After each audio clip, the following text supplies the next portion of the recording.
Fala pessoal, tudo beleza? Professor André Cordeiro na área. E nessa videoaula falaremos sobre estratificação de risco. Então você está lá na sua clínica, recebeu um paciente cardiopata buscando uma reabilitação cardiovascular. Você sabe como identificar se esse paciente é de alto risco, baixo risco, risco moderado? Então, se você tem dúvidas em relação a como estratificar um paciente para reabilitação cardíaca, você está na videoaula certa. Então, não se esquece, se inscreve aqui no canal, deixa também embaixo seu like e compartilhe esse conteúdo com os seus colegas. Então é isso, bora pro vídeo.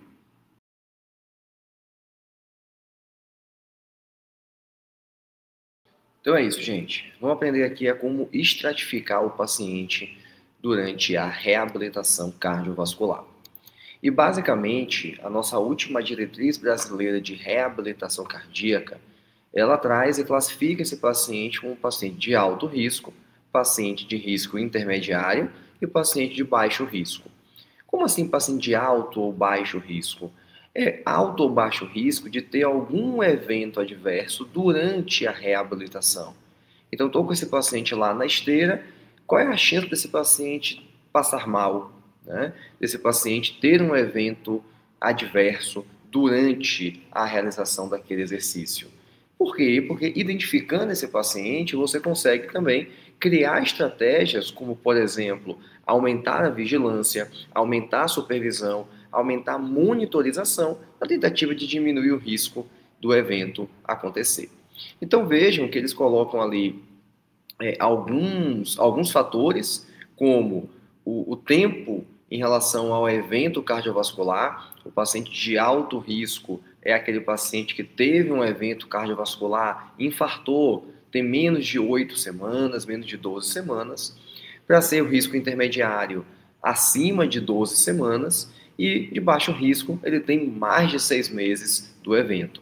A capacidade funcional, e aí você tem o MET, né, esse equivalente metabólico, como sendo um importante marcador. Pacientes que têm ali um MET menor do que 5 são pacientes de alto risco, de 5 a 7, risco intermediário, acima de 7 tem um baixo risco. Além disso, sinais e sintomas, principalmente questão de isquemia miocárdica. Então, aquele paciente que já apresenta isquemia com cargas mais baixas, esse paciente é de alto risco. Se ele não tem nenhum sinal de isquemia, ele é de baixo risco.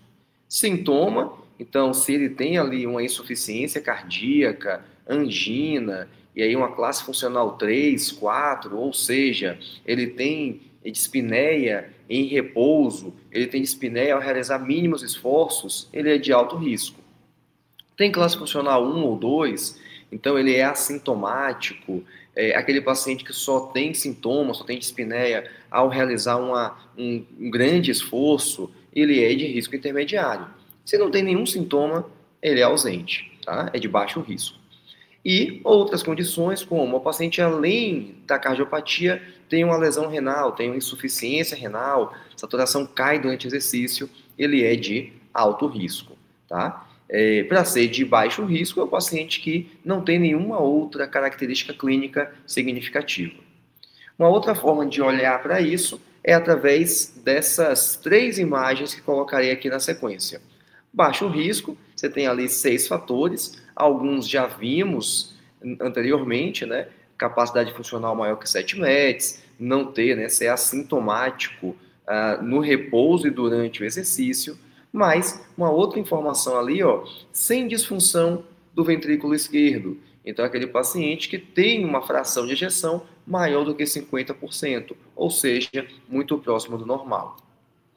O risco intermediário ou moderado, ele já tem uma disfunção moderada de ventrículo esquerdo, uma fração de ejeção de 40% a 49%, e ele é um paciente sintomático, sintomas leves, mas ele tem ali uma capacidade funcional de 5 a 7 METs.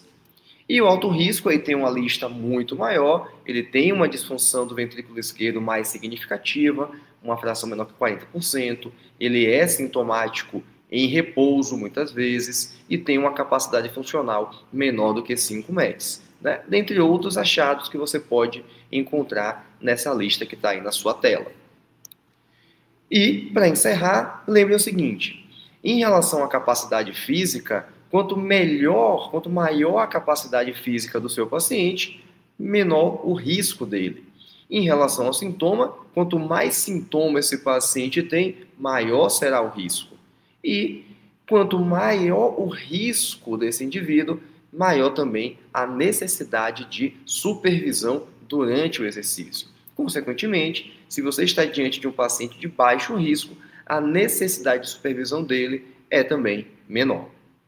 Então é isso, gente. Vimos aqui como estratificar alguns critérios para estratificar o risco do seu paciente. Agora você sabe como classificar esse paciente de alto risco, moderado risco ou de baixo risco. E a partir daí, adotar as medidas cabíveis para minimizar ainda mais o risco desse paciente. Se você gostou dessa videoaula, não se esquece, deixa aqui embaixo o seu like, também compartilhe esse conteúdo com os seus colegas, se inscreve aqui no canal e ativa o sininho para receber notificação de novos vídeos por aqui nesse canal. Então é isso, até o próximo vídeo.